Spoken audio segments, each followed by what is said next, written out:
Hello viewers, Assalamu alaikum. This is MD Jayed Hasan and you are watching my channel. আজকে একটি নতুন blog video নিয়ে আসলাম Bangabandhu টানেলের video. আশা করছি আপনাদের ভালো লাগবে। সো এনজয় করুন। রতন বাবু ভাই তুষার আমি বিজ্ঞপ্তি অনুযায়ী 3.43 কিলোমিটার দীর্ঘ এই বঙ্গবন্ধু টানেল দিয়ে মোট 12 ক্যাটাগরির যান চলাচল করতে পারবে।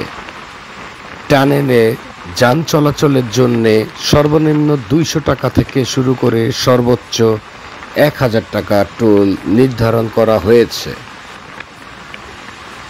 প্রাইভেট কার এবং পিকআপ ট্রাকের জন্য 200 টাকা, মাইক্রোবাস এর জন্য টোল নির্ধারণ করা হয়েছে 250 টাকা এবং 31 আসনের কম বাসের জন্য টোল 300 টাকা এবং 32 আসনের বেশি বাসের জন্য 400 টাকা নির্ধারণ করা হয়েছে।